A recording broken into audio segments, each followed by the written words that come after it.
দুই বন্ধু পাশাপাশি বসে পরীক্ষা দিচ্ছে। এক বন্ধু ভালো স্টুডেন্ট, আর এক বন্ধু কিন্তু খুব একটা ভালো না। তো তার আবার হাতের লেখাটা ভালো। তো প্রথম যে বন্ধু পারছে সে লেখার পর আরেক বন্ধু দেখে দেখে লিখছে। তো প্রথম যে বন্ধু সে লেখার মাঝে মাঝে মাঝে ভুল হচ্ছে বা কোনো সমস্যা হচ্ছে, সেই জিনিসগুলো খুব সংশোধন করে দ্বিতীয় বন্ধু দেখে দেখে খুব সুন্দরভাবে লিখে যাচ্ছে। তো পরীক্ষার রেজাল্টে দেখা গেল যে বন্ধু দেখে দেখে লিখছে তার হাতের লেখা অনেক সুন্দর এবং গুছানো। আগের যে বন্ধু ভুল করেছিল, দ্বিতীয় বন্ধু কিন্তু সেই ভুলগুলো আর করেনি, সে কিন্তু শুদ্ধভাবে সঠিকভাবে লিখেছে, যে কারণে দ্বিতীয় বন্ধু কিন্তু নাম্বার বেশি পেয়েছে। উদাহরণটা এরকম যে অনেক সময় আমরা অনেক ভিডিওতে অনেক কাজ দেখি। তো কাজ করার সময় প্র্যাকটিক্যালি যে প্রথম করে তার কিন্তু অনেক ভুল হতে পারে।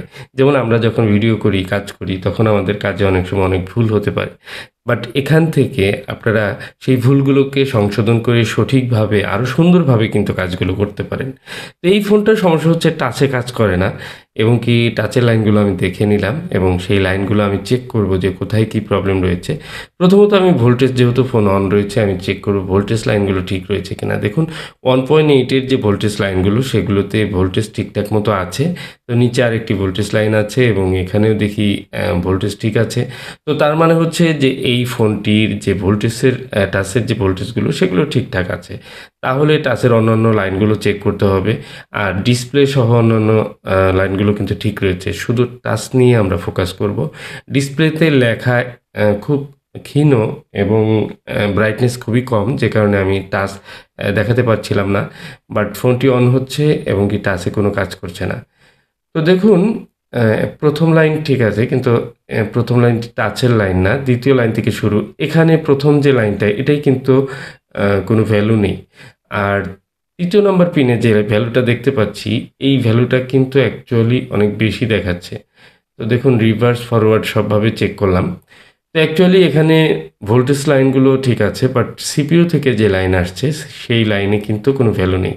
তো ব্যাটারি কানেকশন আসলে খুলতে মনে ছিল না, যে কারণে আমি ব্যাটারি কানেকশন ছাড়া আবার চেক করি। এখানে দেখুন একটা প্রত্যেকটি পিনে আমি ভ্যালু চেক করে নিচ্ছি। ৫০০ থেকে ৫৫০ এরকম ভ্যালু যদি থাকে এটা ঠিক আছে। অনেক সময় ৭০০-৮০০ পর্যন্ত ভ্যালু কিন্তু ঠিক আছে। আর নিচের দিকে হয়তো ৩০০ পর্যন্তও ঠিক থাকে। তো একেকটা মিটারে কিন্তু ভ্যালু কম বেশি দেখাতে পারে। একেক মিটারে একেক ধরনের ভ্যালু, ডায়োড ভ্যালু বিশেষ করে আমরা কিন্তু কম বেশি পেয়ে থাকি। যে কারণে বর্ণিতে কিন্তু বিভিন্ন মিটারের নাম ধরে কিন্তু ভ্যালু দেখানো আছে। আসলে যে লাইনটা প্রবলেম সেই লাইনটা কিন্তু একটু চিন্তা করলেই বোঝা যায় যে এই লাইনটার সমস্যা আছে। তো দেখুন, এখানে কানেক্টরের উপরে যে লাইনগুলো সেই লাইনগুলোর ভ্যালু কিন্তু এখানে স্পষ্ট দেওয়া আছে। এখানে এলসিডির লাইনটা প্রথম ভ্যালু 639, ওই ভ্যালুটা আমার দরকার নেই। এরপর 655 এরকম একটি ভ্যালু কিন্তু দ্বিতীয় পিনে দেখাচ্ছে, এই ভ্যালুটা এখানে কিন্তু নেই। তো এখানে দুটি রেজিস্টরও রয়েছে, রেজিস্টরগুলো ঠিক আছে কিনা সেটিও দেখার বিষয়। তবে রেজিস্টর না থাকলেও এই ভ্যালু থাকার কথা, কারণ সিপিইউ থেকে সরাসরি এই পিনে লাইনগুলো আসছে। তো আরেকটু ভালোভাবে ক্লিয়ার হব। ক্লিয়ার হওয়ার জন্য আমি চলে যাচ্ছি লেআউটে। লেআউটে দুটি রেজিস্টরের ভ্যালু আমি চেক করে নেব এবং কি কি রেজিস্টর দেওয়া আছে এবং রেজিস্টরগুলো ঠিক আছে কিনা। দেখুন, এখানে 10K এবং 100K দুটি রেজিস্টর ব্যবহার করা হয়েছে। তো এই দুটি রেজিস্টর ভ্যালু আমি চেক করে নেব। সেই সাথে আমি দেখে নেব যে এই লাইনগুলো অ্যাকচুয়ালি কোথা থেকে মিসিং হয়েছে। তো সাধারণত সিপিইউ থেকে সিপিইউ ড্রাই হয়ে ডাইসোল্ড হয়ে কিন্তু সিপিইউর অনেক লাইন মিসিং হয়ে যায়। এই যে রেড কালার এবং কমলা কালার, এই দুটি লাইনই কিন্তু মিসিং, কানেক্টরে নেই। আর 10K রেজিস্টর যেখানে লাগানো আছে সেখানে কিন্তু একটা ভ্যালু শো করছে, একটু বেশি ভ্যালু দেখাচ্ছে, ডায়োড ভ্যালু। তো সেটা দেখানোর উদ্দেশ্য হচ্ছে যে 10K রেজিস্টরে যেহেতু ভোল্টেজ লাইনের একটা রেজিস্টর, এইখানে একটা ভ্যালু দেখাচ্ছে, বাট লাইনটা ফল্ট। এবং আরেকটি লাইনে কিন্তু 100K যেটায়, সেটায় কিন্তু টোটালি কোনো ভ্যালু দেখাচ্ছে না, ডায়োড ভ্যালু। যাই হোক, আমরা যে কাজটি করব, মূলত সমস্যা হচ্ছে সিপিইউ থেকে দুটি লাইন মিসিং। সিপিইউ থেকে টাচের কানেকশন, দুটি কানেকশন যদি মিসিং থাকে তাহলে টাচ কাজ করবে না, এটাই স্বাভাবিক। তো আমরা সিপিইউ খুব সহজেই রিমুভ করে নিলাম।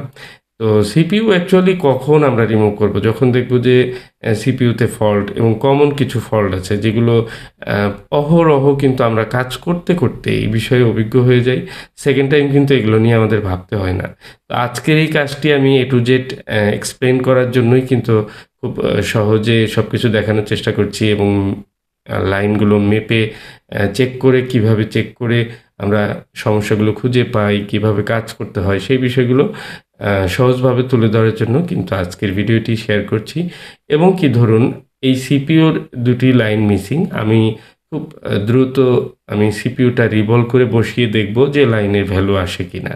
আর এই ফোনটা কিন্তু একজন টেকনিশিয়ান দিয়েছে আমাকে, আর সে কিন্তু অলরেডি এই ফোনটাতে আরও কিছু কাজ করেছে, যেমন ডিসপ্লে লাগিয়ে চেক করা বা নর্মালি যে লাইনগুলো চেক করা, এগুলো কিন্তু সে দেখেছে।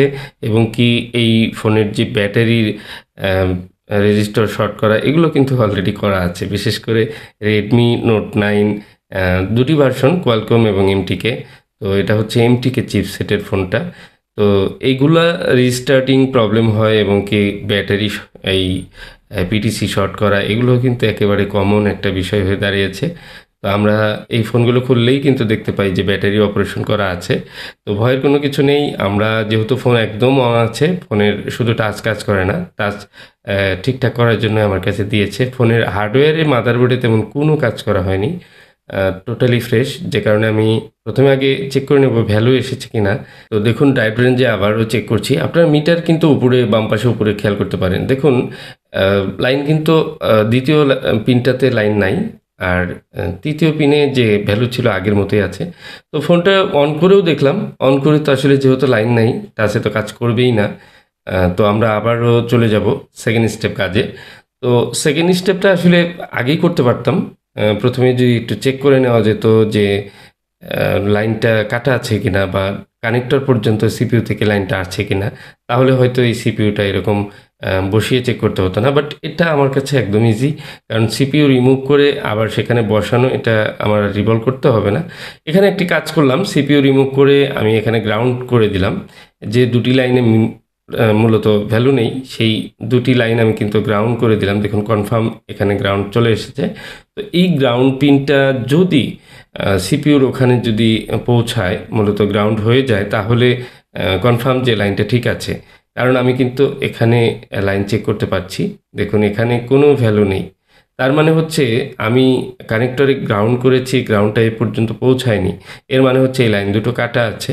তো খুব সহজে কিন্তু এটা চেক করলাম। অনেক সময় মিটার এই পাশে ওই পাশে ধরতে কষ্ট হয়, যে কারণে এটা সহজ একটা ট্রিক্স। এই ধরনের ট্রিক্স কিন্তু এর আগেও আমি শেয়ার করেছি। তো যাই হোক, কাজকে খুব সহজভাবে আমরা যদি করতে পারি, কাজ কিন্তু খুব মজার লাগে যদি কাজটা সেইভাবে করা যায়। দেখুন এখন আমার কি করণীয়? এখন হচ্ছে এই সিপিইউর যে লাইন দুটি মিসিং রয়েছে মাদারবোর্ড থেকে, মূলত বোর্ড ফ্র্যাকচার বলতে পারি, অথবা বোর্ডের থেকে লাইন ওপেন হয়ে গেছে, লেয়ারে কোনো ফল্ট হয়েছে, এরকম কিছু হয়েছে। মূলত সিপিইউটা এখন কিন্তু খারাপ ধরে নিব না, কারণ সিপিইউ কিন্তু আমরা চেক করতে পারি সিপিইউতে ভ্যালু আছে কিনা অ্যাকচুয়ালি।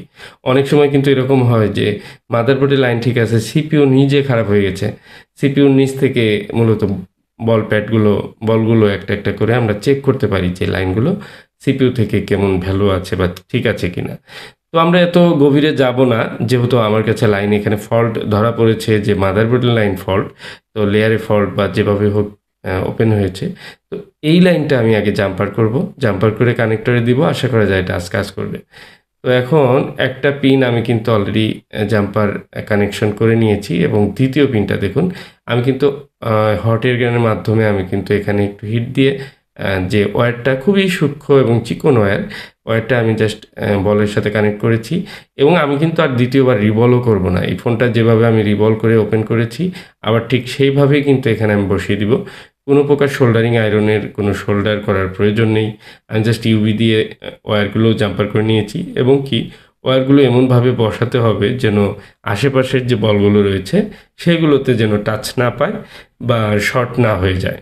আর এই বিষয়গুলো খেয়াল করে সুন্দরভাবে আমরা যে কোনো আইসির ভিতর থেকে বল বের করে নিয়ে আসতে পারি লাইনগুলো। তো দেখুন আমি হালকা করে ইউভি দিয়ে নিলাম, এবং মাইক্রোস্কোপে আমরা অনেক জুম করে ভালোভাবে দেখে নিতে পারি যে বলের লাইনগুলো ঠিক আছে কিনা বা ঠিকঠাক মতো জাম্পারগুলো হয়েছে কিনা।